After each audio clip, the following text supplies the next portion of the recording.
চারটি জিকির করলে আল্লাহ তাআলা কখনো আপনাকে একা ছেড়ে দিবেন না। আল্লাহ তাআলা কখনোই তার বান্দাদেরকে একা ছেড়ে দেন না। আল্লাহ তাআলা সবসময় বান্দার সাথে থাকেন।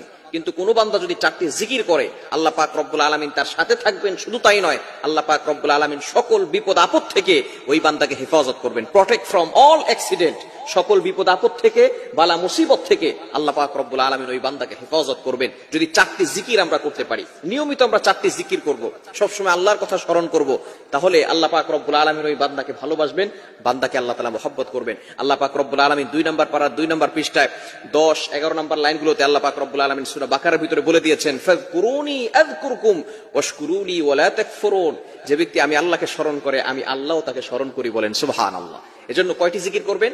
চারটি জিকির। নাম্বার 1, 1 নাম্বার হচ্ছে ইয়া হাইয়ু ইয়া কাইয়ুম, ইয়া হাইয়ু ইয়া কাইয়ুম, ইয়া হাইয়ু ইয়া কাইয়ুম। চমৎকার একটি জিকির। আল্লাহ তাআলার চমৎকার দুইটি নাম। আল্লাহ পাক রব্বুল আলামিন পবিত্র কুরআনুল কারীমের ভিতরে সর্বশ্রেষ্ঠ যে আয়াত, সেই আয়াতটি হচ্ছে আয়াতুল কুরসি।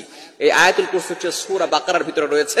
আল্লাহ পাক রব্বুল আলামিন 3 নম্বর পারার 1 নম্বর পৃষ্ঠা 255 নম্বর আয়াতে আল্লাহ পাক রব্বুল আলামিন জানিয়ে দিয়েছেন, খুবই চমৎকার একটি আয়াত। আল্লাহ পাক রব্বুল আলামিন এই আয়াতের ভিতরে তার দুইটি নাম দিয়েছেন, গুণবাচক নাম। একটা হচ্ছে আল হাইয়ু আর একটা হচ্ছে আল কাইয়ুম। তিনি চিরঞ্জীব, তিনি চিরস্থায়ী, তিনি কখনো সব সময় তিনি আছেন, তিনি সব সময় থাকবেন, তিনি হচ্ছেন চিরস্থায়ী, তিনি হচ্ছেন চিরঞ্জীব।